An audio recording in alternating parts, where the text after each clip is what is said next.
on Sierra Leone. It's a historic day, and it's a day of celebration. But before we get started, I'll go over the usual routine on the housekeeping notes, just to remind you. We will be recording the meeting. We'll post the recording on the website. So you will be forever into eternity somewhere on the internet, depending on what you say. I'd like to remind all participants to sign in with your name and mission affiliation and keep your microphones off if you're not talking. Once the briefers have concluded their presentations, we're going to open the floor to member states, as we always do. Speakers list is now open, and please use the chat function. As our usual practice, we'll build the speakers list by order of protocol, giving preference to countries from the region. And of course, we would like all speakers to keep their remarks as concise and direct as possible to allow time for further discussion. So I'd like to, having given you the little brief, I'm going to welcome you to the meeting here and talk very briefly about why we're here and the significance of this occasion. We're celebrating the progress that Sierra Leone has made over 14 years of engagement with the PBC and discuss its continuing priorities as it moves to a more flexible form of engagement. Because Canada has had the honor of chairing the PBC's country-specific configuration since 2009. I'd like to pay tribute to the work of all my predecessors in that role. But most importantly, I want to pay tribute to the leadership and partnership of the government of Sierra Leone, which has helped to shape the PBC's role and its practices since its creation. I hope you will not, Ali, I know you're there. I hope you will allow me to note in particular the leadership and dedication of your colleagues, Alan George and Saidu Nalo from the mission, and to thank them especially for the work that they have done. I want to thank the entire UN country team in Sierra Leone, as represented here today by the resident coordinator, Dr. Babatunde Ahansi, for their close partnership with the PBC. Colleagues, after being named as one of the first countries on our agenda in 2006, the PBC has supported Sierra Leone during key milestones in its peace-building journey, including the gradual drawdown and closure of the Security Council mission in 2014. During this time, I think it's important to emphasize these points.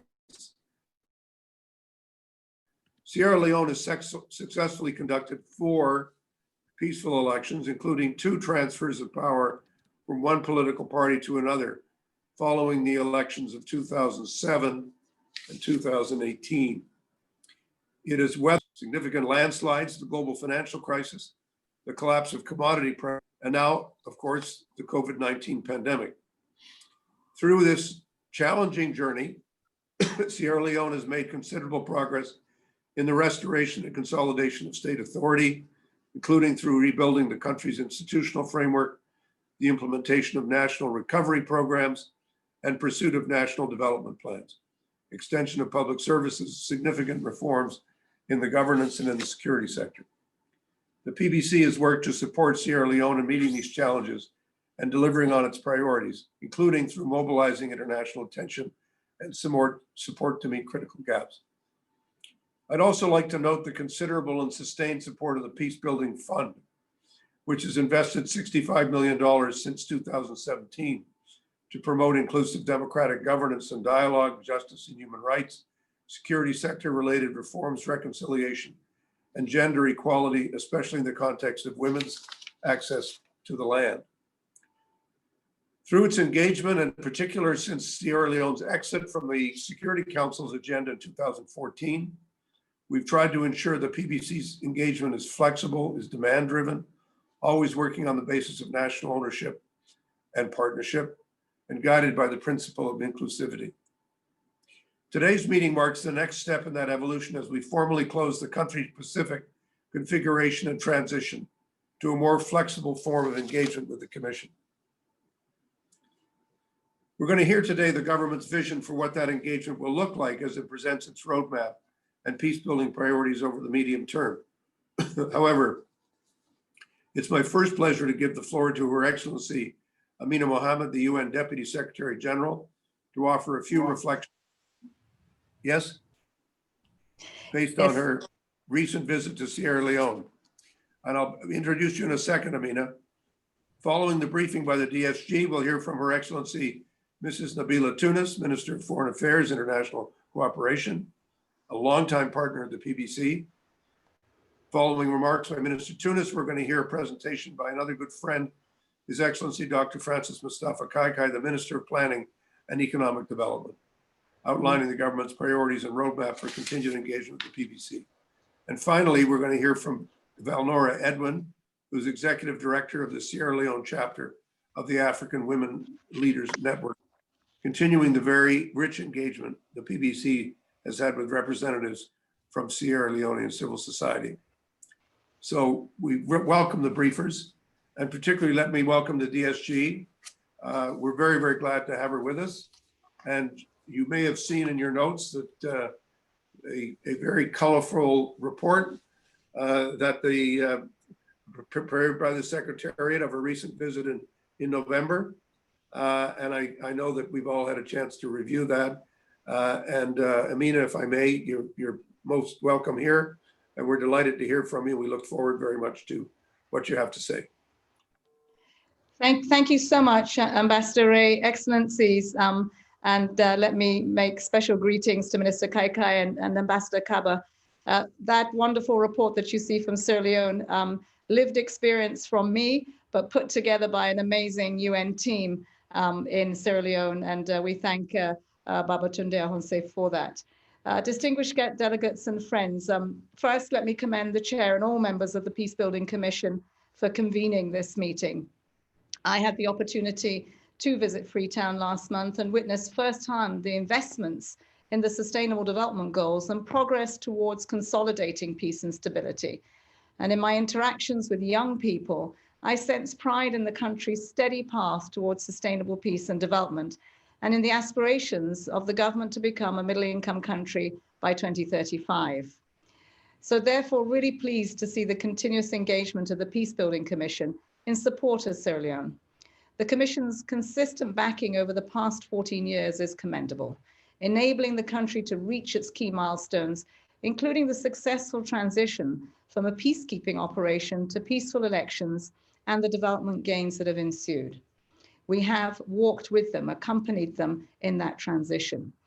These achievements include the country's effective response to the Ebola pandemic, the rebuilding of the country's institutions, the management of electoral processes, and the pursuit of national development plans and priorities, which of course have included the empowerment of women and youth. The Commission's support has been matched by peacebuilding fund investments, and these contributions totaling $65 million, the fund has buttressed national efforts to rebuild state institutions, improve security, and promote an inclusive democratic governance, creating channels for dialogue and reconciliation. The example I saw there, the fund supporting the establishment of the National Human Rights Commission. And this has proven to be an important step towards improving access to justice and a key instrument in building the capacity of public and private institutions to set business practices and standards that really do respect human rights. The fund has also helped strengthen the country's human rights mechanism with a focus on the protection of women and girls from violence and the promotion of the rights of people with disabilities. I participated in a great roundtable where young women and men were able to exchange their experiences. Sierra Leone has much to be proud of, but more remains to be done. As outlined in the government's roadmap for future engagement with the Peacebuilding Commission, there is readiness to do more to ensure the meaningful participation of women in decision-making processes, as well as to work holistically towards peace, development, and human rights. I heard these same priorities throughout the visit. I was encouraged by the political will to promote sustainable development and look at inclusive governance, further improve access to justice, and protect human rights, including fighting against all forms of gender-based violence, which really we've seen an escalation of since the onslaught, I would say, of COVID-19. I was also pleased to see widespread acknowledgement of the need to support young people with employment and empowerment. In my meetings with young people across the country, it was evident that more must be done to enable young people to develop and achieve a sustainable livelihood. This really seeing full and free participation in the social and economic political spheres of life. And to this end, I'm pleased to say that this year, the Peace Building Fund is supporting a project that empowers young people at risk in the Tonokili and the Kenema districts to become peace enablers through community resilience and social cohesion activities. And this hopefully will help to prevent gang recruitment and violence. Sierra Leone's efforts in support of the 2030 agenda will face serious setbacks due to the pandemic, with the most vulnerable groups in society at elevated risk. During my visit, it was evident that women's leadership in managing the socioeconomic consequences of the pandemic need to be facilitated. Women have been badly hit by the pandemic, and their participation in devising solutions is an imperative. I was really pleased to see, based on lessons learned from the Ebola outbreak, the active involvement of many civil society organizations in monitoring and reporting sexual and gender-based violence during COVID-19. The financial constraints caused by COVID continue to call for solidarity and support in a manner that is both conflict and gender sensitive. In that regard, government's efforts to invest in health, education, women's empowerment, and agriculture merit the Peace Building Commission's continued attention and support. And it is particularly encouraging that education is high among the government's priorities. Here, in person, President Bio, continuously underscored the importance of education. Efforts to close the digital divide and green the country's economy, including through climate-smart agriculture, need to be supported. At the same time, the importance of equitable and sustainable exploitation of the country's extractive resources are crucial. In the weeks before this meeting, we've started a number of roundtables that looked at illicit flows, and we're going region by region, and the Africa region roundtable really did show us how much more work needs to be done to really protect what should be a positive add to domestic resource mobilization in the extractive industries. Sierra Leone is a success story for other countries to emulate, a showcase of prevention in action. And this has been largely to do with the support that we have given through the Peace Building Commission, through the United Nations, in accompanying Sierra Leone in that journey. It's not over yet, and I wish to just reiterate the continuous support of the system to the country's achievement of sustainable peace and development is still a work in progress, but it is one that is exciting, and it is one that we have already begun to see the fruits of that collaboration. Thank you very much, Ambassador Ray. Thank you, DSG. That's great. Great to hear from you, and great to have your support and the support of the Secretariat. Her Excellency Nabina Tunis, the Foreign Minister, is next, if she's there. Thank you very much, Ambassador.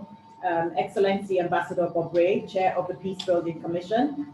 Excellency Ms. Amina Mohammed, Deputy Secretary General of the United Nations. Excellency, my colleague, Dr. Francis Kaikai, Minister of Planning and Economic Development. Deputy Minister Solomon Jamiru, Excellencies, ladies and gentlemen. It is a pleasure to address you today on this epoch-making event, marking the end of Sierra Leone's formal engagement with the Peace Building Commission as an agenda country. Excellencies, the transition we are recognizing here today is very significant, as it has always been the objective to eventually conclude Sierra Leone's country configuration of the Peace Building Commission. It also provides us the opportunity to review Sierra Leone's peace building efforts since it was placed on the agenda of the PBC on 23rd of June 2006. Let me at the outset thank Ambassador Bob Ray for convening this meeting and for his insightful opening remarks. I also thank Ambassador Marc-Andre Blanchard and his predecessors, Ambassador Reginski and Ambassador John McNee, as well as the first chair, Netherlands, for their leadership and stewardship of the PBC Sierra Leone configuration over the years.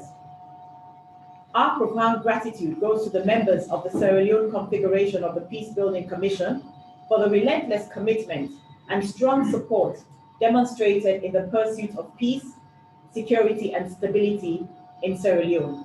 We remain grateful. I would also like to take this opportunity to thank the United Nations, in particular, the Peace Building Support Office and our donors for their accompaniment and support to the peace building configuration of Sierra Leone. I recognize and acknowledge the critical role of the Peace Building Fund in providing timely, catalytic funding for investment in peace building priorities over the years, which I believe falls in the highest category of investment. I recognize with appreciation the Deputy Secretary General of the United Nations, Ms. Amina Mohammed, for gracing this occasion and for her instructive opening remarks, which clearly demonstrates the high-level commitment of the Secretary General of the United Nations and the United Nations membership to sustaining peace in Sierra Leone. Excellencies, distinguished representatives, the process of Sierra Leone's exit from the formal agenda of the PBC was triggered by its removal from the agenda of the Security Council based on the notable gains made since the end of the Civil War in 2002. These gains were manifest in our democratic, peace and security and development trajectory, and further reinforced by the closure of the UNIPSIL mission. Excellencies, distinguished representatives, this event represents a remarkable success, not only for Sierra Leone, but for the United Nations and all our development partners. I affirm here today that Sierra Leone will continue to build on this progress by shifting its national strategic focus from peace building to socio-economic development, national cohesion, and strengthening resilience. This was underscored by His Excellency the President, Dr. Julius Maada Bio, when he assured the then PBC chair during his visit to Sierra Leone in November 2019 that even though Sierra Leone was exiting from the formal agenda of this UN intergovernmental body, the country would still continue engaging with the PBC as and when the need arises. Sierra Leone will, in this regard, require continued support as it grapples with the COVID-19 pandemic and its impact on the country's socio-economic development, its psychological effects, as well as the recovery process. Shoring up our capacity to address challenges in the areas of good governance, youth employment, and drug trafficking is also quite crucial. Our economic transformation certainly requires assistance in substantially attracting credible investment in the country. Today's transition should neither obscure the challenges ahead nor lead to a discontinuation of the international community's focus on supporting the medium-term national development plan. It is therefore necessary to work within the framework of the roadmap document that has been developed to serve as the basis for our future engagement with the PBC. Though my colleague, the Minister of Planning and Economic Development, will present the framework shortly, permits me to present an overview of the document in terms of the principles, the priorities, and the roles and responsibilities of various stakeholders. The roadmap document gives a brief background of Sierra Leone PBC engagement and highlights the principles and the priority areas of the new form of engagement.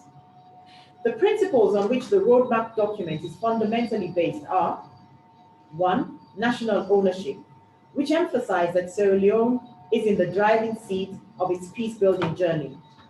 2, promoting peace and national cohesion, with the ultimate aim to establish a Commission on Peace and National Cohesion.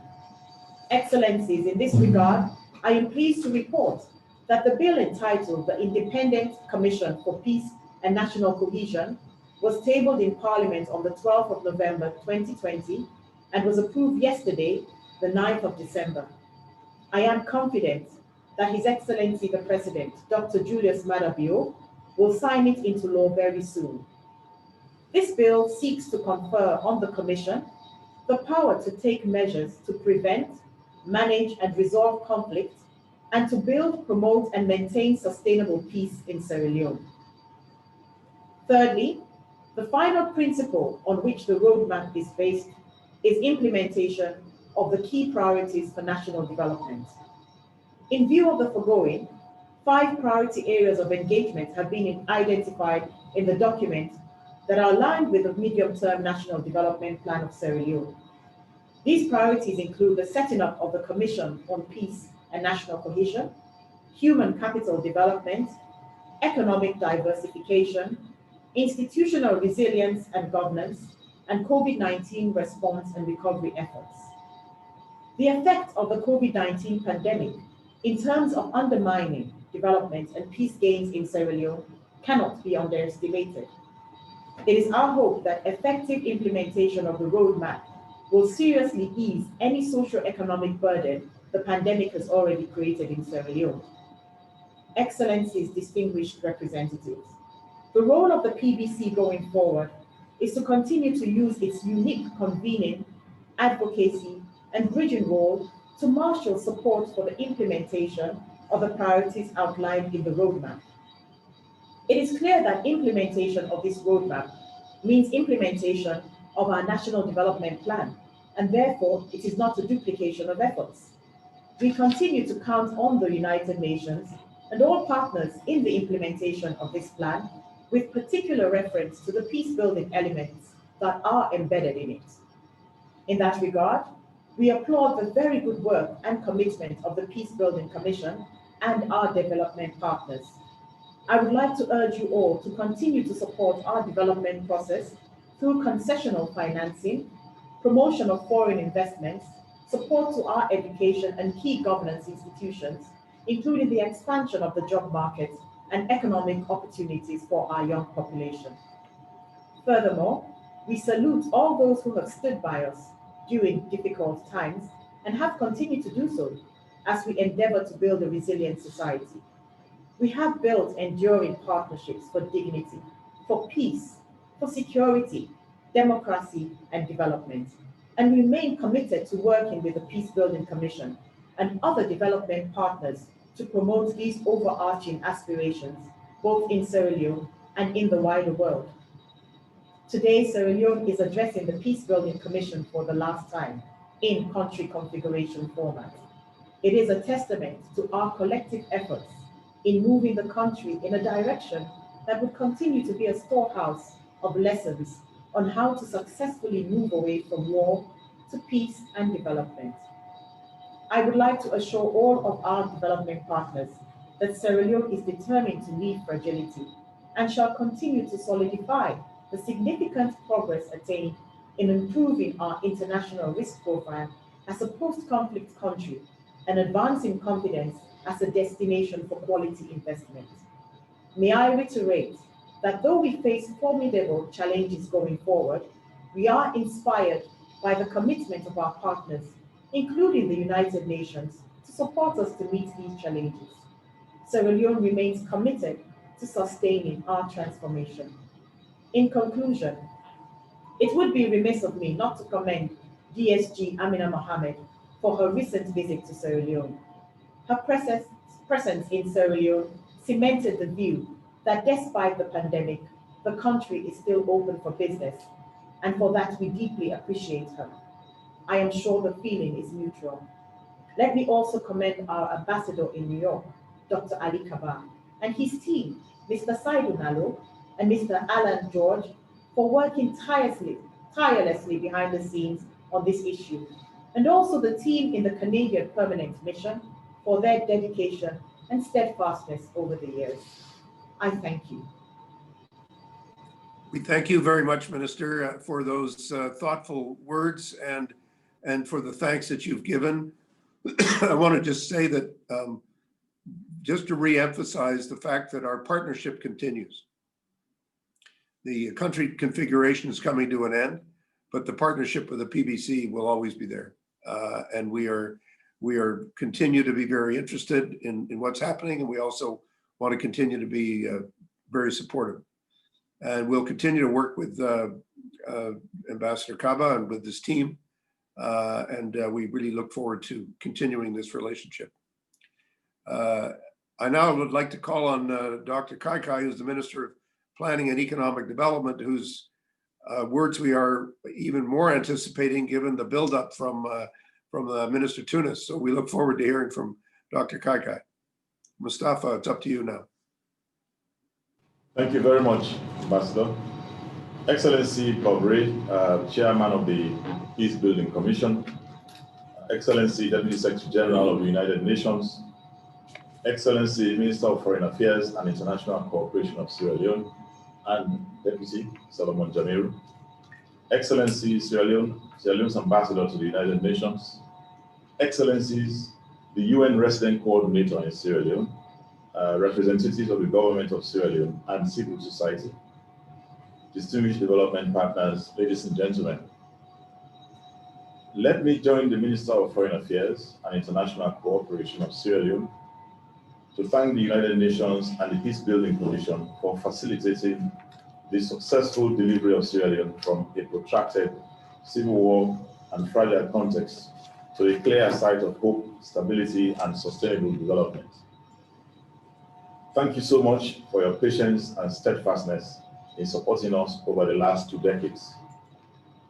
From 2008 to the present year, the Peace Building Commission in particular supported more than 24 projects in Sierra Leone, focused on elections, human rights, security and public order management, the energy sector, justice, youth development, anti-corruption measures, inter-party political dialogue and trust building, the media and broadcasting, women's participation and empowerment, and peace and cohesion and social cohesion. These projects have contributed to the steady political and socio-economic progress, as well as peace consolidation over the years. Given the above progressive backdrop, the government of Sierra Leone, under the leadership of President Julius Maada Bio, decided to exit the formal agenda of the United Nations Peace Building Commission in 2019. However, the government also decided to continue to cooperate and engage with the Peace Building Commission and the United Nations, especially in the context of the implementation of an agreed framework of action on the country's exit from the Peace Building Commission configuration. Our government is very well aware that while Sierra Leone has made significant strides in addressing the challenges of fragility following the end of the war in 2002, continuous efforts are needed to sustain the country's gains towards the achievement of permanent resilience and sustainable development. Mr. Chairman, Excellencies, distinguished ladies and gentlemen, we have accordingly reviewed the report of the expert-level Peace Building Commission meeting on the roadmap document on the exit of Sierra Leone from the formal agenda of the Commission held on the 10th of November 2020. We note with appreciation and endorsement the 5 priority areas of engagement identified in the document, with its associated principles to guide the post-exit engagement to success. As earlier indicated by our Foreign Minister, these priority areas are as follows: setting up a Commission of Peace and National Cohesion, human capital development, economic diversification, institutional resilience and governance, and the COVID-19 response and recovery efforts. We would like to confirm that all 5 priority areas are aligned with Sierra Leone's medium-term National Development Plan, 2019 to 2023, which in turn is strongly linked to the United Nations 2030 Agenda for Sustainable Development and the African Union Agenda 2063. These priorities are strategically in tandem with our government's special areas of focus towards achieving the 5 goals of the National Development Plan, namely, Goal 1, having a diversified, resilient green economy. Goal 2, a nation with educated, empowered, and healthy citizens capable of realizing their fullest potential.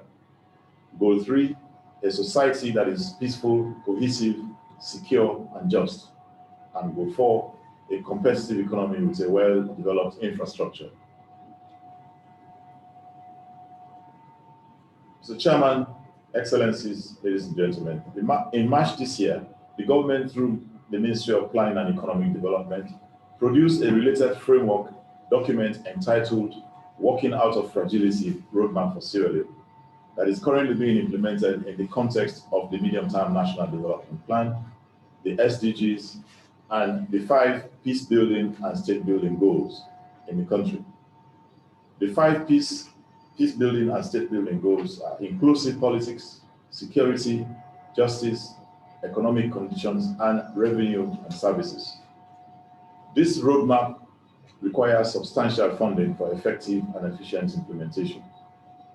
The thrust of this earlier roadmap to exit fragility is to accelerate implementation of the Medium-Term National Development Plan and the SDGs, prioritizing the 5 peace-building and state-building goals within the context of strengthening the country's resilience, thereby ensuring that Sierra Leone becomes developmentally sustainable. Mr. Chairman, Excellencies, ladies and gentlemen, we have accordingly drafted a basic framework for the implementation of the latest PBC roadmap document on the exit of Sierra Leone from the formal agenda of the Commission in the context of the Working Out of Fragility roadmap we developed earlier.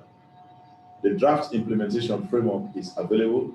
We will share it with the Peace Building Commission to provide you with the necessary details as to how, together, we could proceed with the implementation of the post-exit engagement on agreed and final priority areas. On the COVID-19 response and recovery, we are currently implementing a health preparedness and response plan and a quick action economic recovery program with the following pillars: building and maintaining adequate stock level of essential commodities at stable prices, support for hardest hit businesses, safety net to vulnerable groups, support for labor-based public works, and support for local production and processing of staple food items. These response and recovery plans are being implemented in the context of a continued implementation of the Medium-Term National Development Plan.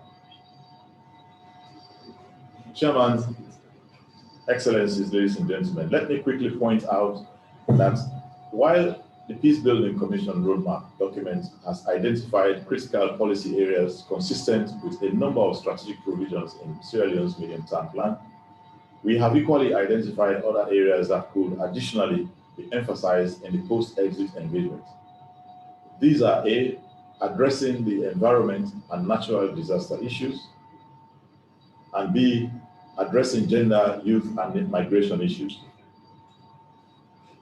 In terms of operationalizing the implementation framework for post-exit priorities, Chairman, ladies and gentlemen, we have put together some initial thoughts as to how we could operationalize an agreed post-exit framework as follows. A, once the priority areas of engagement are finalized between the Peace Building Commission and the government, a project approach could be adopted. Bankable projects could be developed under each program area for the attention of the Peace Building Commission, development partners, and the international financial institutions. Once the funds are secured and implementation of such projects commences, then follow-up, monitoring, and evaluation are expected to be done within the framework of implementing the Medium-Term National Development Plan. As the Working Out of Fragility roadmap for the country is currently being implemented and monitored within the implementation arrangement of the Medium-Term Plan, we expect the post-exit Peace Building Commission agenda to plug into this existing framework. It is expected that any set of possible progress indicators developed to monitor the post-exit engagement should be part of the Working Out of Fragility results framework developed earlier that are linked to the results frameworks of the Medium-Term Plan and the Sustainable Development Goals. The Peace Building Commission and the government can be expected to engage on the implementation of Sierra Leone's integrated national financing framework that is currently receiving attention from the United Nations country team in Sierra Leone. The Ministry of Planning and Economic Development and the United Nations in Sierra Leone have secured catalytic funding through the global SDG fund window to kickstart the implementation of the country's integrated national financing framework, focusing on domestic resource mobilization and financial literacy and digitalization as part of the implementation of its Work Out of Fragility roadmap. For this, an SDG Fund Steering Committee and Secretariat have been established under the broad coordination of my ministry, the Ministry of Planning and Economic Development, working with the United Nations for a period of 2 years. More concept notes projects can be developed to secure more funding for the INFF, the Integrated National Financing Framework, through the platform of the Peace Building Commission. Your feedback on these initial thoughts will be highly appreciated going forward as we collectively work to implement the post-exit roadmap. Let me conclude, Mr. Chairman, Excellencies, ladies and gentlemen, by once again thanking the United Nations and the Peace Building Commission for having tremendously assisted Sierra Leone to emerge from conflict and to a more predictable and hopeful environment currently. I thank you all and look forward to the agreed next steps. Thank you very much. Over to you, Mr. Chairman. Thank you very much, Dr. Kaikai. We really appreciate your presentation. And I think we're all really impressed by the plans that you're developing, the way in which you're moving forward in a way that we I think all recognize the tremendous effort that you put into this. And we look forward very much to cooperating with you in the implementation of the plan. And I think all of us recognize that it's going to require additional resources from around the world and through the UN and its agencies and bilaterally with a number of countries in order for us to make good on this plan. And so we will certainly be reporting that to our capitals as we go forward. Our final briefer is going to be Valnora Edwin, who's the Executive Director of the Sierra Leone chapter of the African Women Leaders Network. Valnora, we're eagerly looking forward to hearing from you. Thank you, Your Excellency.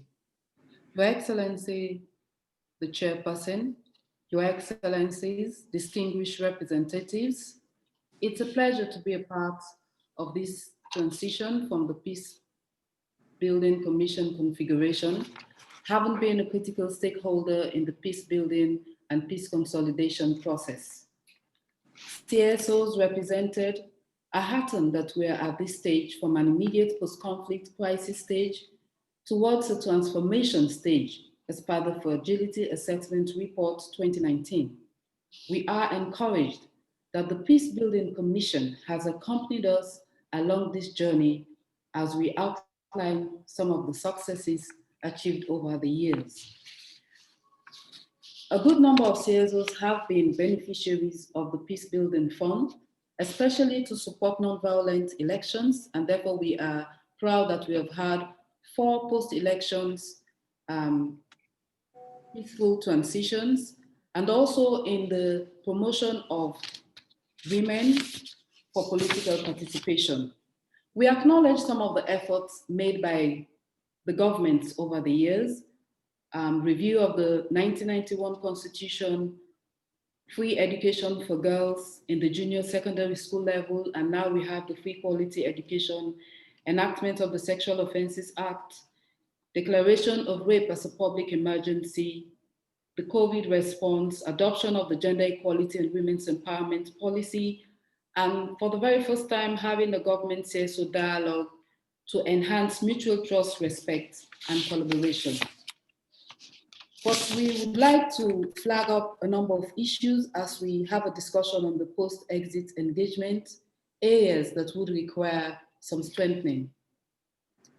We have done the constitutional review process that took about 3 years, and we were doing that during the Ebola epidemic.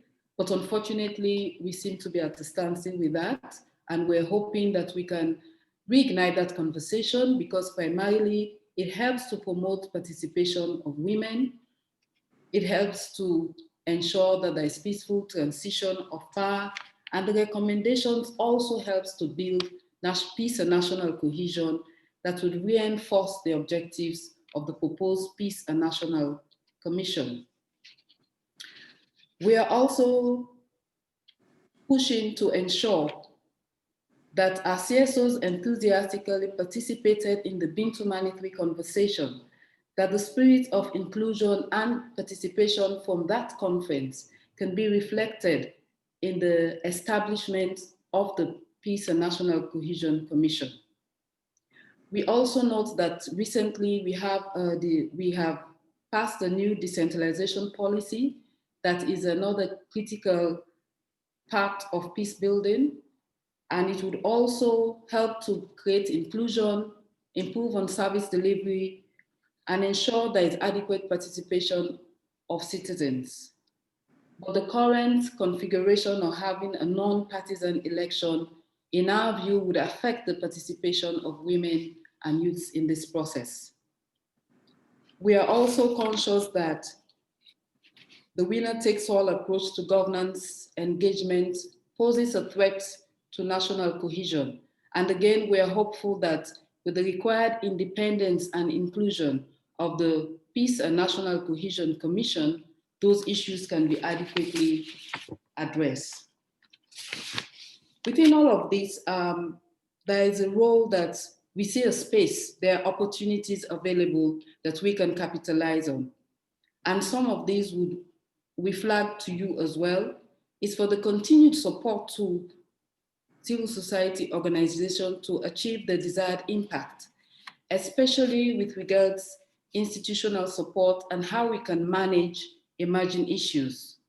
We see an opportunity with the alignment of the National Development Plan and the Sustainable Development Goals and what we have seen prescribed by the Peace Building Commission in the transition.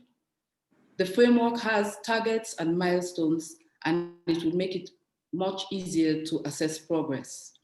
The Peace and National Cohesion Commission as an infrastructure should create the space for more dialogue and engagement, and is pivotal in achieving Goal 16.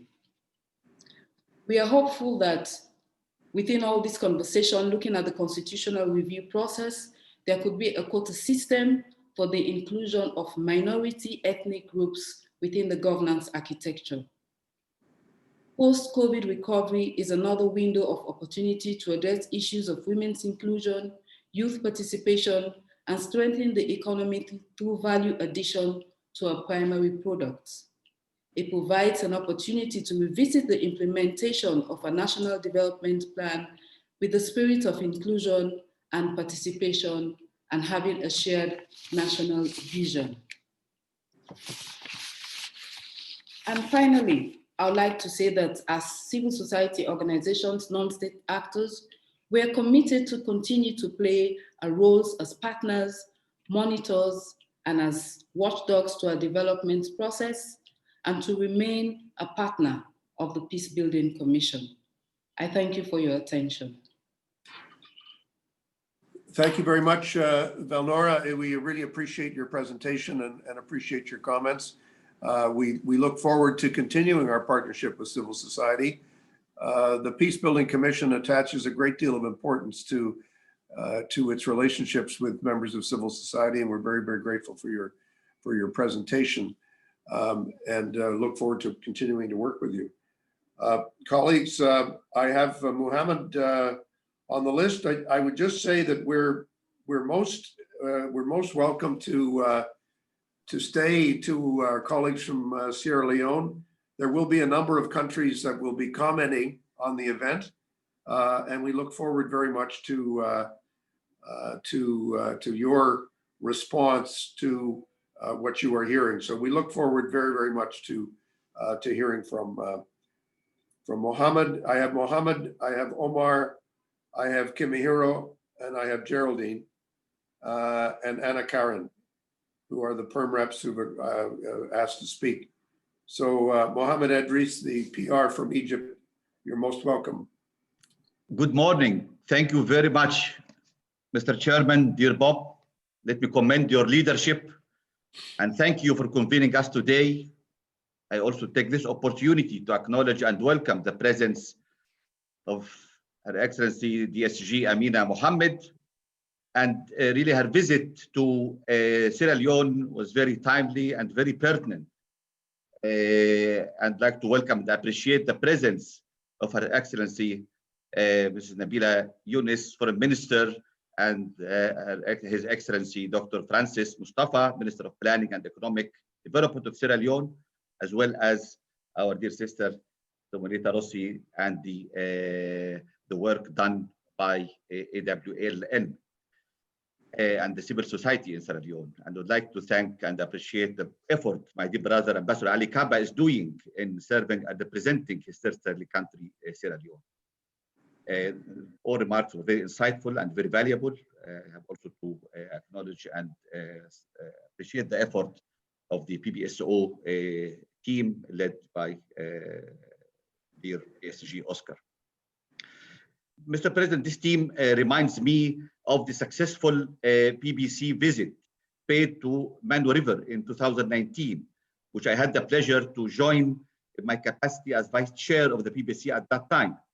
It showed us firsthand on the ground enormous potential the region has, despite of the multifaceted challenges it faces.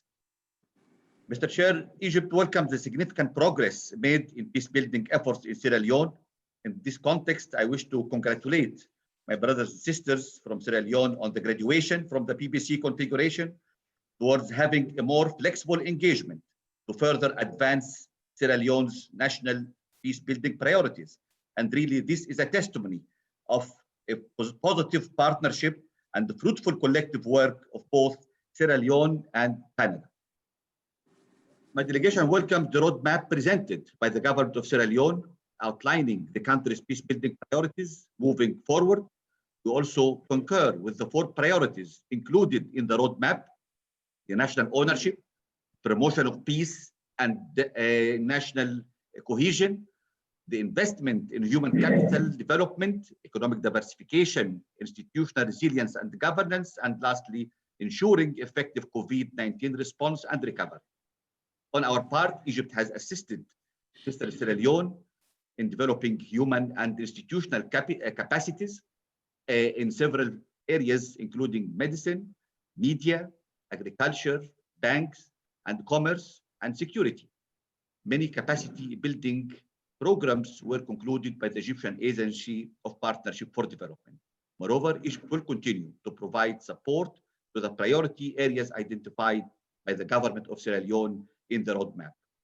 We call upon the partners to support the government of Sierra Leone to translate those priorities into actions, especially in the context of the destabilizing socioeconomic impacts of the COVID-19 pandemic. The PBC has a key role to play to ensure continued international attention and support to the peace-building priorities of Sierra Leone. In this regard, I would like to share the following brief points. First, strengthening partnership is imperative to ensure coordinated and effective response to the national peace-building priorities. Second, coherence among UN actors remains key to avoid fragmentation and duplication. Third, empowerment of women and youth in peacebuilding can't be overstated. Fourth, prioritizing investment in strengthening national ownership through building national institutions and capacities stands out as a central principle around which all other peacebuilding and sustaining peace efforts revolve. And lastly, a regional approach to peacebuilding is important to address the cross-border challenges in the region. To conclude, Mr. Chairman, I wish to reiterate Egypt's unwavering support and solidarity with Sister Sierra Leone in overcoming the destabilizing impacts of COVID-19 and recovering and building towards a stable and prosperous future. Thank you very much, Mr. Chair. Thank you, Mohammed, for your continuing leadership role. It's very, very helpful to us to have your steady presence. Omar from Morocco. Thank you very much, my dear Bob.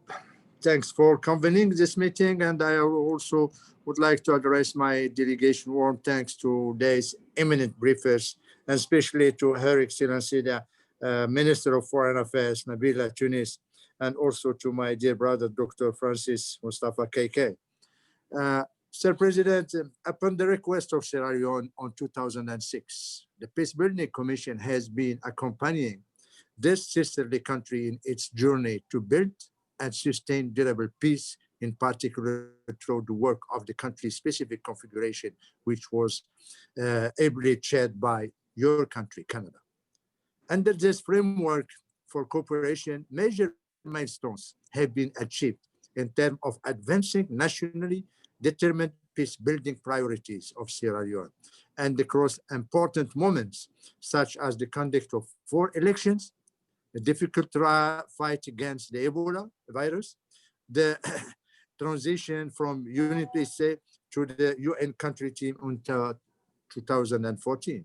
Today, upon its request, and after almost 15 years worth of national peace-building progress, Sierra Leone expressed commitment to exiting the former agenda of PBC to embark on a new strategic component that is first focused on broader country program for sustainable development, 2, sized and shaped to present local peace-building demands of today's Sierra Leone.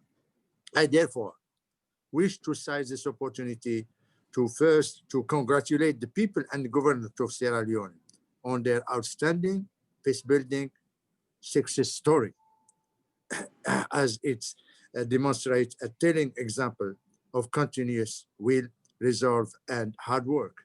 Secondly, welcome Sierra Leone's re-engagement call with the Commission as a full expression of national ownership, a core principle at the heart of the PBC, its work and its DNA.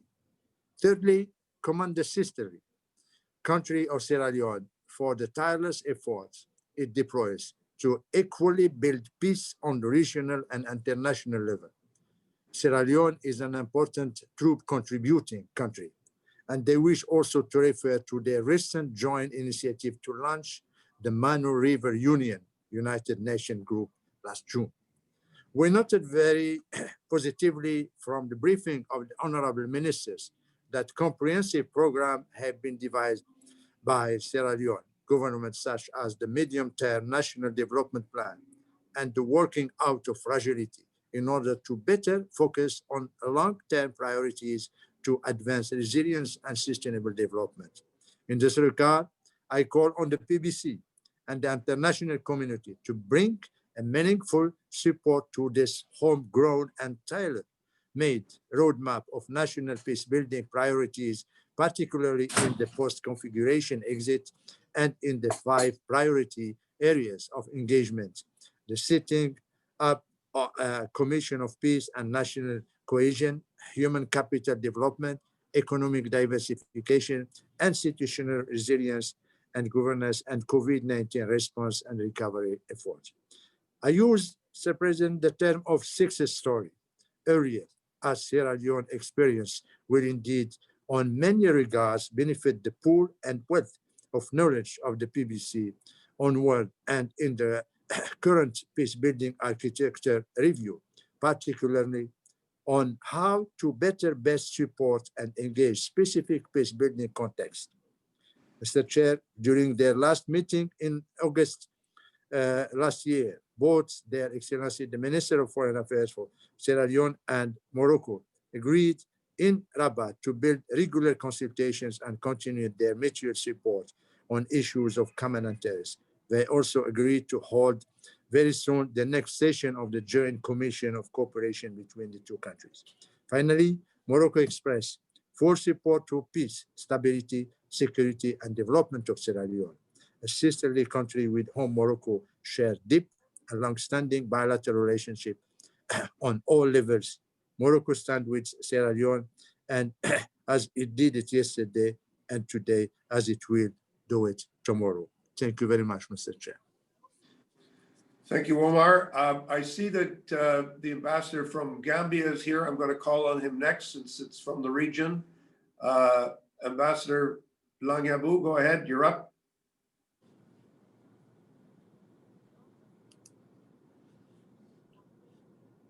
Thank you very much, Mr. Chair. Distinguished guests, excellencies, dear colleagues, good morning, all of you. It gives me great pleasure to participate at this momentous and historic meeting convened on Sierra Leone as we come to the end of Sierra Leone country configuration and a review of its peace-building efforts. I am therefore delighted to join others in thanking our speakers of today, Eki Mrs. Amina J. Mohammed, the UN Deputy Secretary General, Eki Mrs. Nabila F. Tonis, Minister of Foreign Affairs and International Cooperation, Republic of Sierra Leone, my brother, Eki Dr. Francis Mustafa Kaikai, Minister of Planning and Economic Development, Republic of Sierra Leone, and Ms. Valnora Edwin, Executive Director of Sierra Leone Chapter of African Women Leaders Network. We are not thanking you only for your presence, but because we know the level of your commitment and continued support to PBC and Sierra Leone throughout their pursuit to building and sustaining durable peace and development for the people of Sierra Leone and the sub-region. We cannot forget on this historic occasion to recognize the many others who have contributed so much to this journey of Sierra Leone in the most meaningful way one can imagine.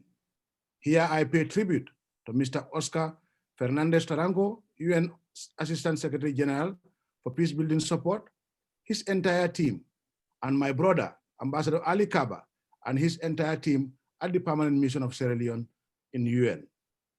Mr. Kea, Sierra Leone has proposed an ambitious way forward, one that has clearly outlined the trajectory of sustaining the gains by the preferred principle of national ownership. While commending Sierra Leone for taking control of its destiny in handling its own affairs in the most diligent manners possible, we also commend the Commission for this first success step celebrated by Sierra Leone and all of us. The Commission, together with the people of Sierra Leone and succeeding governments, have worked through trenches to be able to record this very successful milestone. Mr. Kea, the government of the Gambia welcomes the roadmap outlined by the government of the Republic of Sierra Leone and fully endorses its priority areas. A plan leading to an economic growth that will see Sierra Leone graduate to a middle-income country by 2035 is an achievable plan that requires an unwavering and continued commitment of the Commission. A success in Sierra Leone is a success for the entire ECOWAS sub-region and Africa at large. It is for this very reason, Mr. Kea, I conclude by recounting the purpose of this meeting today, which is to take stock of the government's efforts to consolidate peace gains in recent years and identify development and peace-building priorities that merit continuous support from the Peacebuilding Commission, even after the conclusion of the Sierra Leone country configuration. It is today that Sierra Leone needs the support of the Commission more than ever. Therefore, as I reiterate my government's unflinching support to the government and broadly people of Sierra Leone, I count on the Commission to never relent in supporting the Republic of Sierra Leone. Mr. Kea, I also want to take this opportunity to thank your country for being among those that have supported Sister Republic of Sierra Leone throughout their journey. Sierra Leone and the Gambia shares a lot in common, and we are together with them. We will continue to be with them. Thank you very much. I extend my appreciation to everybody who has accompanied Sierra Leone on this journey. And then once again, congratulations to the government and people of Sierra Leone for this milestone. Thank you. Thank you very much, Ambassador. Thank you for joining us today. I'm sure it's very much appreciated by our friends in Sierra Leone and certainly is by us. Next, we have Ambassador Ishikane from Japan. Kimihiro, you're up, and then Geraldine. Well, thank you, Chair Bob, and I thank DSG Amina Mohammed and the Minister Tunis, Minister Kaikai, and Ms. Edwin for their briefings. Well, it is a historic meeting as a milestone for Sierra Leone, so I join other colleagues in congratulating Sierra Leone and the people of Sierra Leone for its decision to move towards a more flexible engagement with the PBC. And of course, we commend Kim, can you turn your mic up a little bit? The sound is a little low. Volume is a little low. That's so. Just hold on. Do you hear me better? A little better. Okay. Well, so of course we commend Canada for its leadership in, chairing the configuration over this past decade. And we are very much grateful to Sierra Leone for sharing its roadmap for further engagement with the PBC. Especially, we are pleased to see the government's commitment to implementing the National Development Plan. And as highlighted in the roadmap, and as Amina pointed out, it is of great importance to build effective, accountable, and inclusive institutions at all levels. And this has to be done with national ownership, as Minister Tunis pointed out. We believe that the ongoing efforts to ensure security and justice for all, as well as to deliver basic services to those in need, will help increase public trust in the government. Sorry. We are pleased to see that the government puts strong emphasis on the protection and empowerment of its people. In particular, I hope no effort will be spared in the promotion of equal and meaningful participations of women in the decision-making processes. Well, we are confident that Sierra Leone will overcome the challenges created by COVID-19 and build back better with resilience it has already demonstrated in recovering from the conflict, as well as in coping with the past public health emergencies caused by Ebola virus. Well, of course, Japan stands by the people of Sierra Leone. Our cooperation with Sierra Leone and UN agencies under COVID situation demonstrates our determination in that regard. And we will be continuing to do so with, bearing in mind the priorities that have been set forth by the ministers. The PBC's door is always open for Sierra Leone whenever they wish to engage. But moreover, I would like to ask you, Minister Tunis and Minister Kaikai, to return from time to time to the PBC to share your good practices and success stories, which will possibly inspire other countries affected by conflict and fragility. Thank you. Thank you very much, Kim. It's thoughtful as always. Geraldine from Ireland.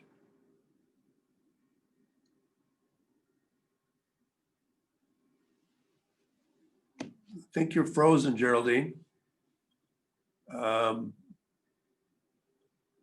I don't, I'll come back to you. And James, we're going to go with you now, James Roscoe. We're going to the DPRs next, and we'll come back to Geraldine in a second. Thanks very much, Bob. And if I may, I just want to thank DSG, Amin Mohammed, but also in particular, Foreign Minister Tunis and Minister for Planning and Economic Development, Kaikai, for their excellent presentations, and also Ms. Valnora Edwin for hers. We fumbled them. I want to start by recognizing the huge progress, as others have, that Sierra Leone has made. It's made this in terms of national healing, in terms of reconciliation, social cohesion, and economic development, but also promoting solidarity since the Peacebuilding Commission's agenda in 2006. And obviously that culminates in this watershed moment today, as others said. I'm personally delighted by this because I was in our High Commission in Freetown in 2006 as we began this partnership. So it's a real pleasure to see it conclude. I think, as Ambassador Idris said, this graduation is a testament to the huge progress that's been made. And I think Sierra Leone's engagement with the PBC has been really central to the dialogue that the UN and the international community has been able to have with Sierra Leone to support the country through its peace building journey. And as Sierra Leone's relationship with the PBC changes, we're going to have to ensure strong in-country coordination with the international community going forward. That's going to be really critical. The UK certainly looks forward to continuing to work with the government of Sierra Leone and with the UN in country to reinvigorate our development dialogue and our coordination. Mr. Chair, you said this yourself, but peaceful elections and democratic transitions of power are the bedrock that allow democracy, but also good governance to flourish. And Sierra Leone is a real success story for democracy in the region. You know, again, as you said, 4 elections, 2 peaceful transitions. It's therefore vital that we maintain this path as we look ahead to the 2023 elections. And I think the threats to this are clear.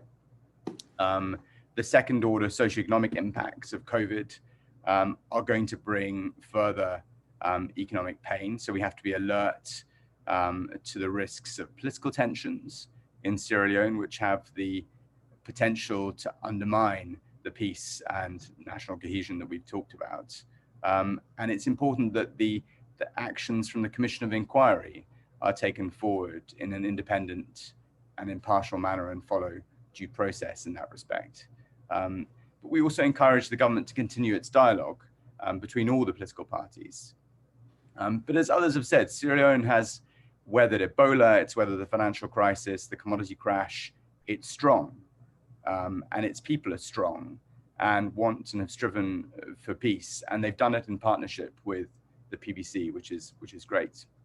I also just wanted to congratulate Sierra Leone for its COVID-19 response, and I suppose to urge careful consideration of the economic response and recovery that needs to follow. As we look at the horizon, I think Sierra Leone and its partners should work really closely together as vaccines start to be rolled out, and of course that we think about how Sierra Leone builds back better as the globe builds back better. And I also wanted to conclude by commending President Bio's personal commitment that we heard about again today from Minister Kaikai to investing in human capital development in Sierra Leone.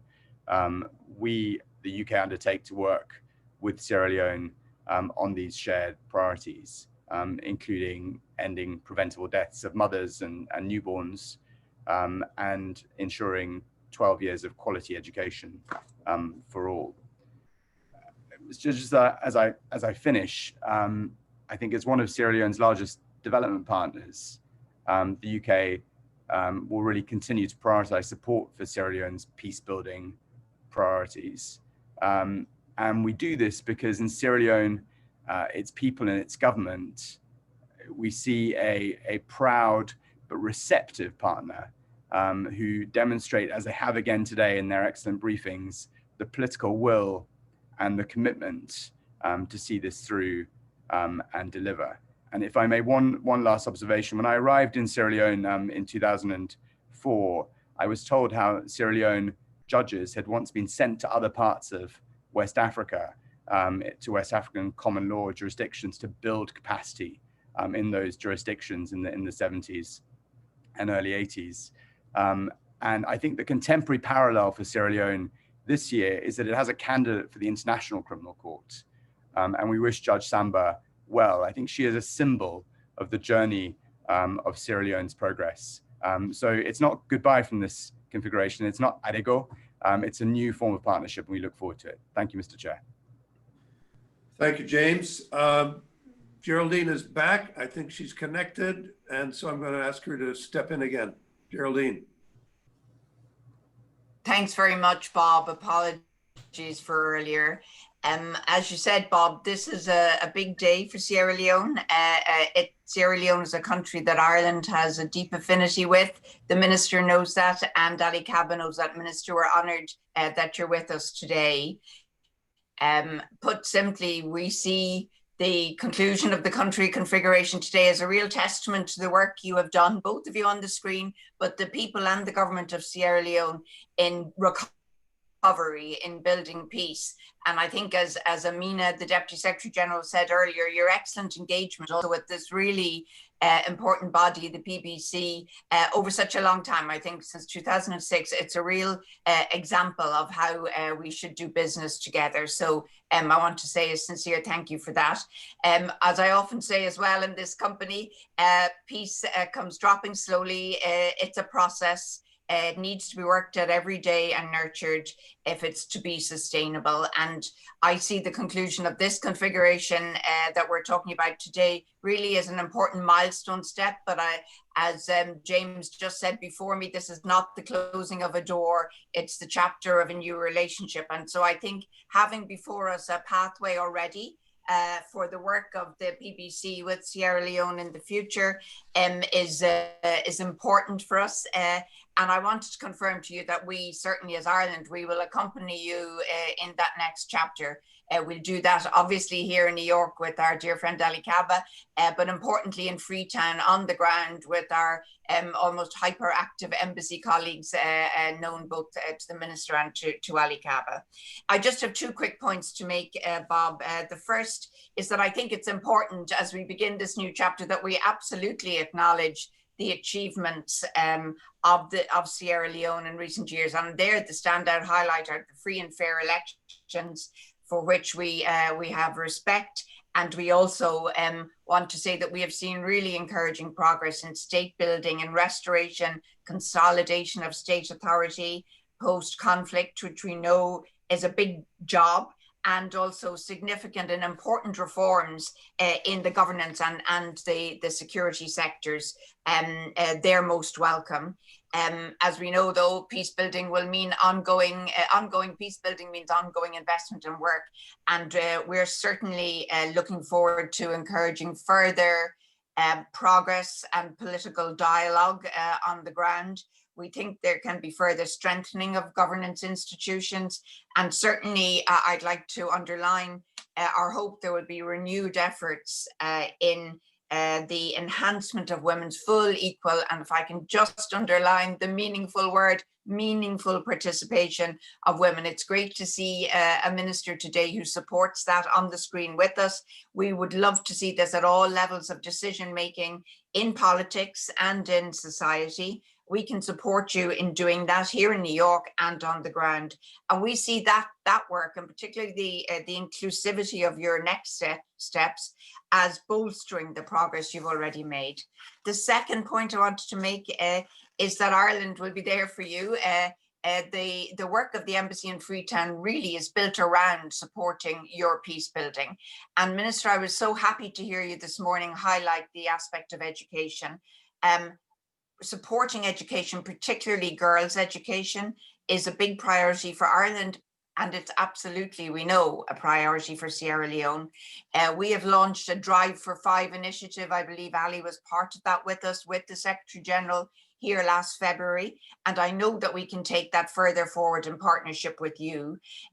Minister, your commitment, your government's commitment to providing free quality education for all children at primary and secondary level is a huge step and a really important anchor, I think, in your peace building roadmap. We believe this will yield dividends. We believe we'll see young girls who are now struggling to get a desk in a school move to your peace building tables and be involved at the top levels of your society. And it's for that reason, because we see that as a really hopeful, optimistic investment, that we're putting our support with you through the World Bank Multi-Donor Trust Fund and some 7 million euros to your free education project we hope will make a difference. We're also working on good governance with you locally on your peace building roadmap, and the UNDP, we're partnering them with that, particularly looking at electoral reform measures, looking at the recommendations I know you have looked at from the election observation missions. And finally, everyone has raised it, Minister Ali, we know that Sierra Leone is grappling also with that new context of COVID, and we're concerned that will have an impact, as it's having globally. It will have an impact on your midterm national development plan. I'm particularly concerned that it will have a knock-on effect on girls and women on the ground, and that's a concern for us. So we're monitoring that in Freetown. We're standby, ready to assist you, as we've just done in partnership with you in the Quick Action Economic Recovery Programme, and we've added some 6 million euros to help in that regard. So look, to conclude, it really importantly, we want to say this is a welcome and big day for Sierra Leone. So it's a big day for the PBC also, Bob, under your careful watch. And we will walk with you, Sierra Leone, in sincere and loyal friendship and cooperation into that next stage of the relationship. Thanks very much, Bob. Thank you so much, Geraldine. Colleagues, just so you know the order, I have Gunter, I have Magnus, I have Jason from the US, Sara Alvarado from Peru, and possibly Silvio Gonzato if he can get back from a meeting. So Gunter and then Magnus. Bob, thank you very much. The Peace Building Commission is concluding the Sierra Leone country configuration. This doesn't happen every day. It's a great thing. It's great to be part of this. Congratulations, Bob. But most of all, dear colleagues from Sierra Leone, congratulations to you. This is an important milestone. It's a success story, and it's something that we need to continue to build on. You have made immense progress regarding democratic consolidation, peace building, and state building. It's clear work continues. It doesn't stop here. We believe that now the fight against corruption will play an important role. We commend your progress on this important issue.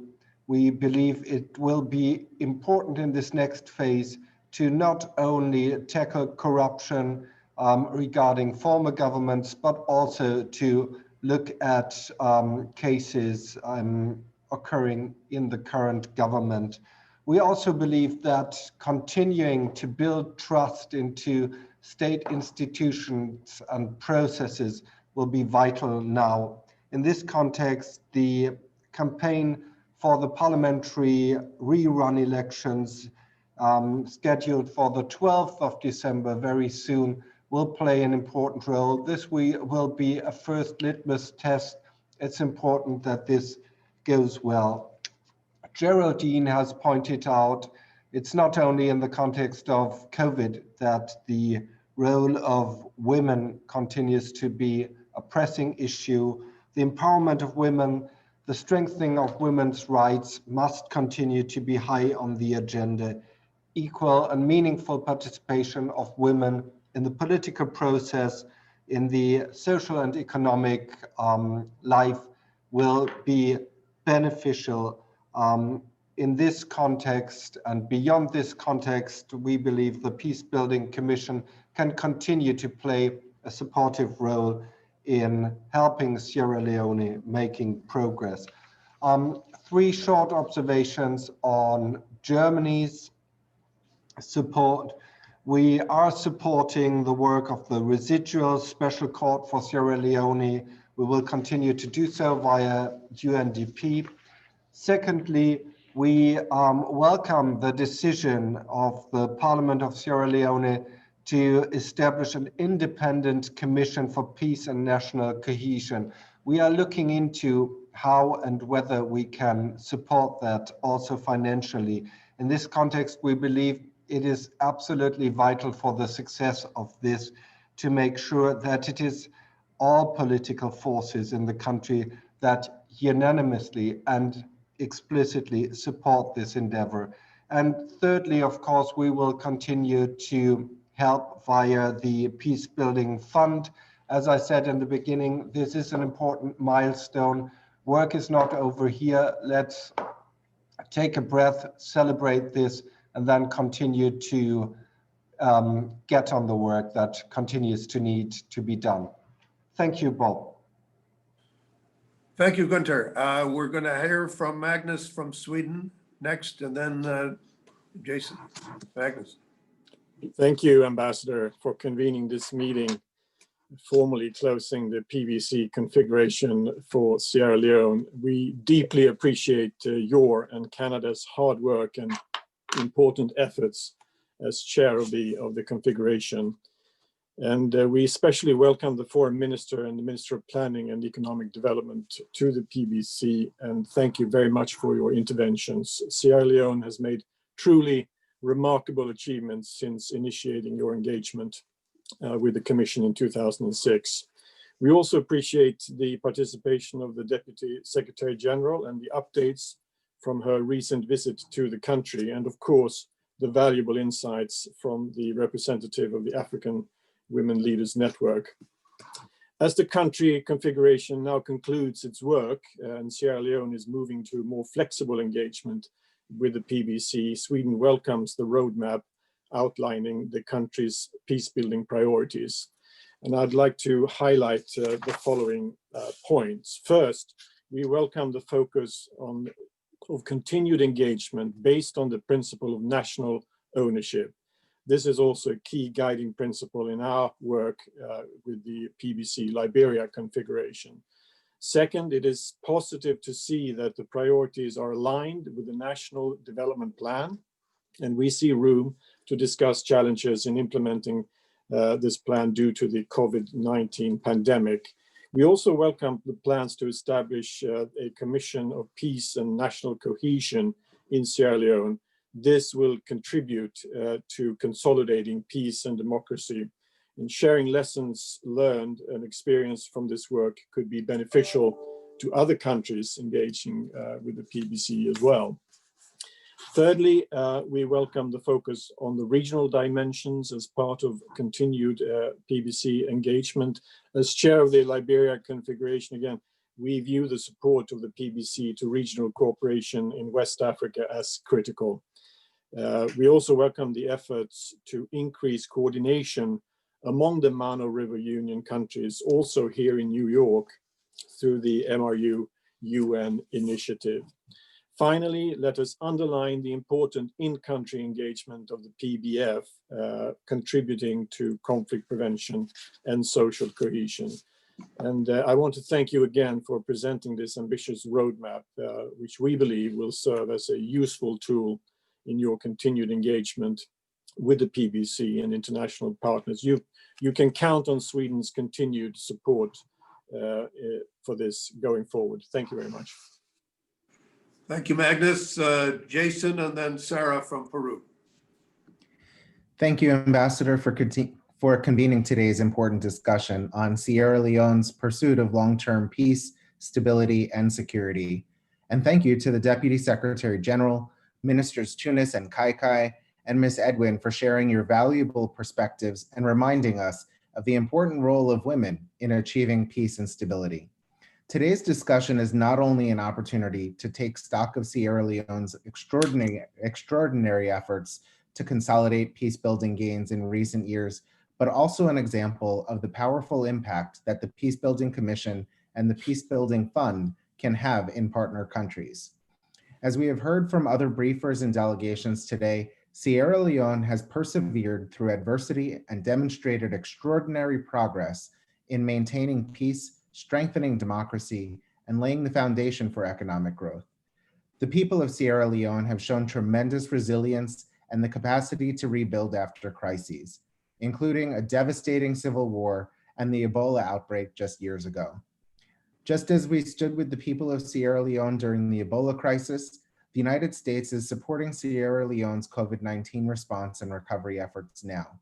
The United States has provided more than $6 million in health and humanitarian assistance to support Sierra Leone's pandemic response, which can help preserve its hard-earned peace-building gains in recent years. As Sierra Leone looks beyond the conclusion of its country chair configuration, we are pleased to join the Peacebuilding Commission in identifying some key development and peacebuilding priorities that we believe will help further consolidate Sierra Leone's peacebuilding gains. These include strengthening democratic institutions, combating corruption, and prioritizing public service delivery, particularly by allocating more funds and resources to public health.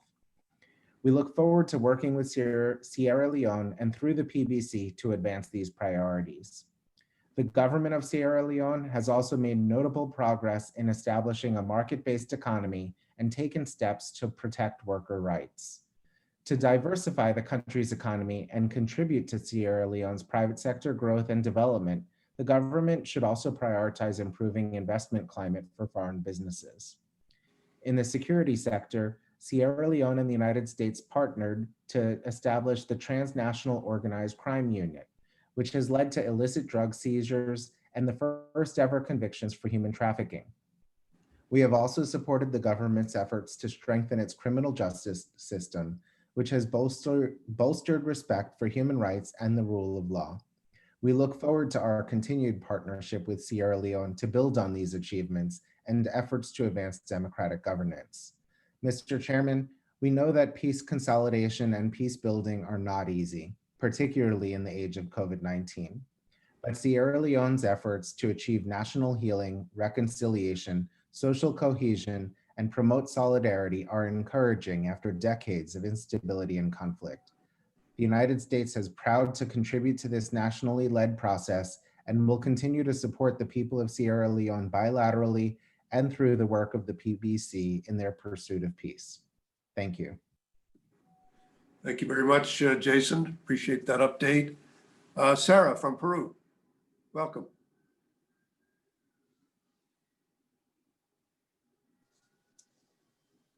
Thank you, Are you on? President. Good. Hello? Yeah, Yes. you're Thank there. you thank you, President, for convening us to this meeting, and also thanks the distinguished briefer for the relevant and substantial presentation on Sierra Leone.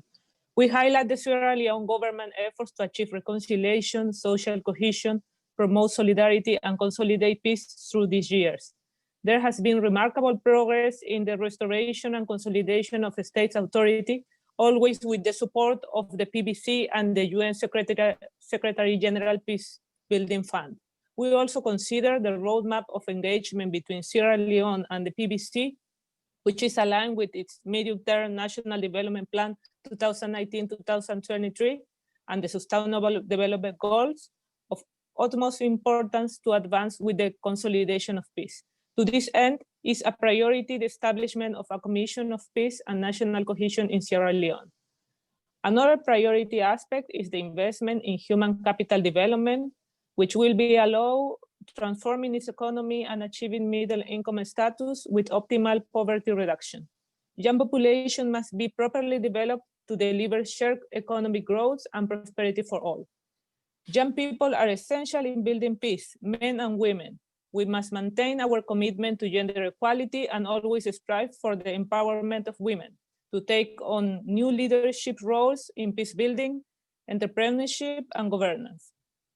We understand that the aforementioned roadmap is negatively affected by COVID-19, but we also consider that in the meantime, we must support socioeconomic development initiatives to mitigate the effects of the pandemic. This situation represents at the same time an opportunity to become aware of the deficiencies of our health and social services systems, to reverse them, and to come out of this crisis with a strengthened institution and government systems. Finally, we would like to highlight the role of PBC in the implementation of the roadmap of engagement.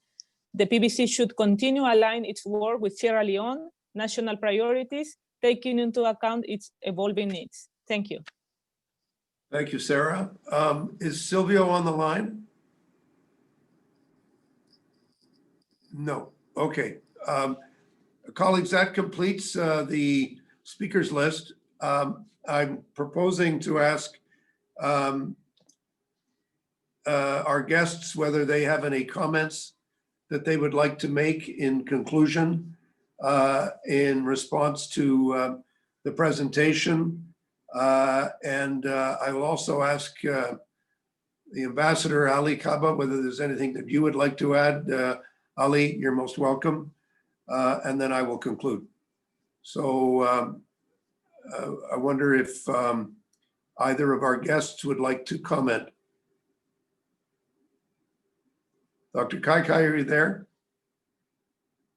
Thank you very much, Mr. Chairman, Mr. Bobre, for this very wonderful meeting. We are very much enthused by the comments from all the excellencies. We are very pleased as a country that all of you have actually been part of Sierra Leone's successful story, successful transition from those dark days to the current status we find ourselves. I also just want to say that, despite all these achievements and our commitment in the medium-term plan, for transformation of our country and to build on the peace, we are also mindful that we have so many things to still do, as summarized by our civil society representative very aptly. There are a couple of areas we still need to do some work on. So there is tremendous work in progress for us to do in the area of constitutional reform, on decentralization. It's a major area of focus for the country. Participation of women will continue to gather central space. And as we speak, gender empowerment policy has been enacted and has been approved already by cabinet. And this is going to see more and more support going to women as well. We are hoping that the Peace Building Commission will continue to be very supportive of Sierra Leone, supportive of not only the government, but also of civil society, as we try to ensure that we share our vision and share our prosperity, with everyone in the country. As a government, we are very much committed to this transition, and we're looking forward to cooperation from you and collaboration, as we have had up to this moment. So once again, I want to thank you all, and let me use this opportunity once again, Mr. Chairman, to wish you all a happy Human Rights Day. Thank you very much. Thank you so much, and we appreciate the good wishes on this day. Valnora, are you still there? Yes, I am. We'd be delighted if you had a few final words for us. Yes, certainly. I'm very encouraged by the commitment expressed from the various countries in terms of the continued support to Sierra Leone, and also the sentiment expressed around the meaningful, with emphasis, meaningful participation of women in leadership spaces. And that is one of the areas the African Women's Leadership Network is focusing on, to ensure that we see women's participation not only at the political space, but across the board. Because if we are talking about peace and national cohesion and economic growth, if women who are a higher number of the population are not part and parcel of that conversation, most of all our ambitious plans would not be achieved. So we're very delighted that we have had a lot of commitment, a lot of interest in terms of the continued support to Sierra Leone, and certainly the partnership with civil society organizations will continue. Thank you so much. Thank you very much, and we look forward to working with you. Ali, any comments from you? Thank you so much, Mr. Chairman. I just want to build on what you had from the two ministers there and from civil society perspective. I am incredibly pleased to be part of this remarkable ceremony, Sierra Leone, given the fact that we've been with the Peace Building Commission for a long time. And I want to join the two ministers to express our profound thanks to Canada for the leadership role that you've played over the years with us here. And in particular, I want to commend the Minister of Planning and Economic Development for excellently presenting the framework within which the exit roadmap document will be executed. And to convey and thank the Minister of Foreign Affairs and International Cooperation for her leadership and for presenting an overview of the document in relation to the principles, the priorities, the roles, and responsibilities of various stakeholders. Let me underscore here that the roadmap document specifically details how Sierra Leone wishes to further engage with PBC and its partners after the formal exit as a country configuration. And I hope that as we move forward, we will focus on galvanizing support from both traditional and non-traditional donors, including fostering regional cooperation in West Africa to support national development priorities in Sierra Leone. The PBC, with the support of the PBSO, should engage with sub-regional organizations such as the Mano River Union, the ECOWAS, to better understand the impact of COVID-19 and the sub-regional and regional response efforts. In this regard, we request the PBC to engage with the newly launched MRU UN initiative here, and the other efforts within the ECOWAS group here, to and of course the African group, in line with regional dimension of peace building and sustainable development.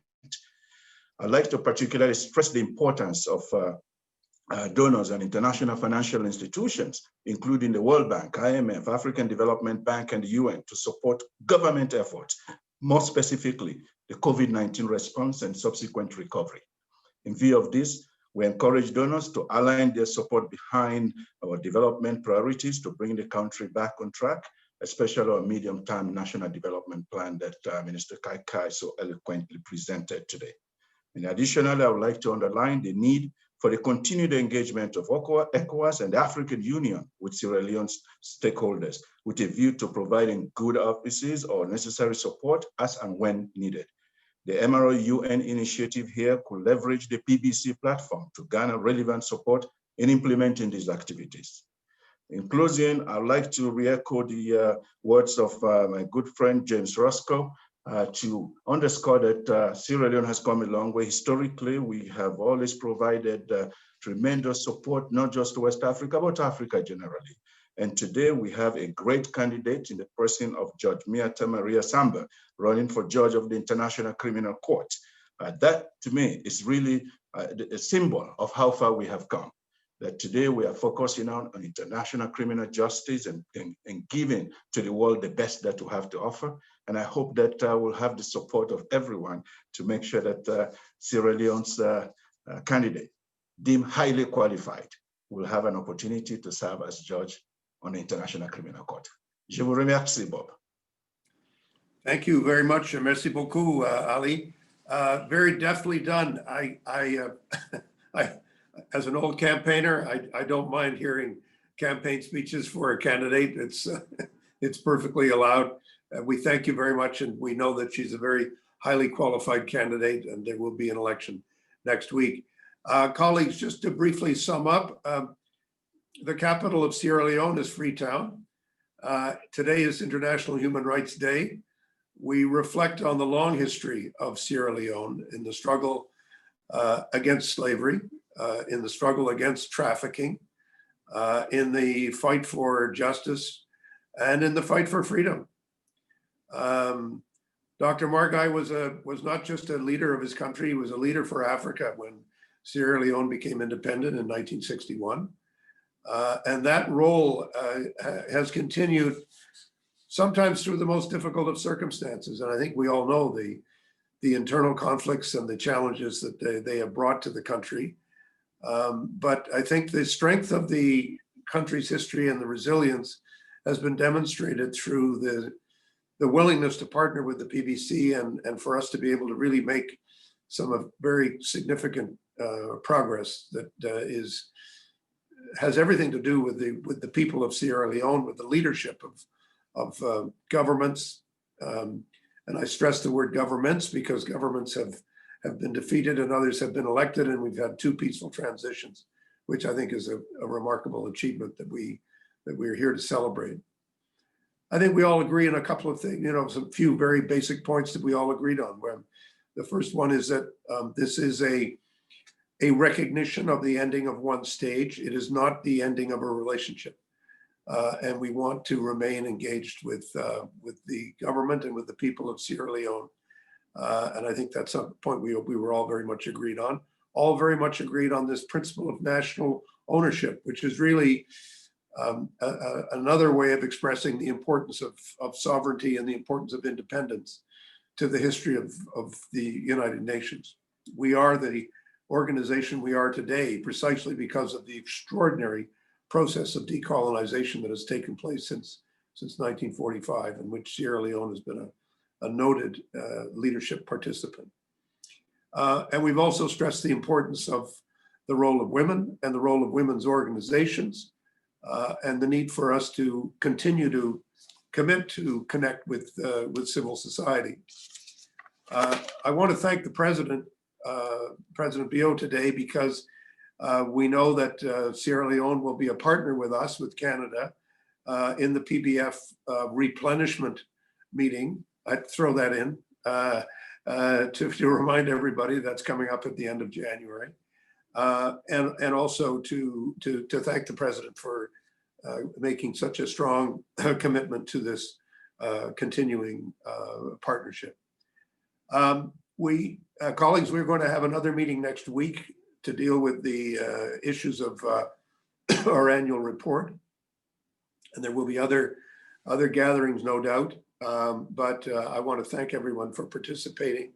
I want to thank all the officials from the ministers from Sierra Leone, Ambassador Kaba for his concluding remarks, which I think really summed up a great deal of what's taken place. And thank all of you for participating, for listening, for engaging with us, and for engaging with the government of Sierra Leone. And so with those few concluding remarks of mine, I say the meeting is adjourned. Thank you very much. Good to be with you. Thank you so much, Bob. Great. Here, appreciate it. Thank you very much. Thank you.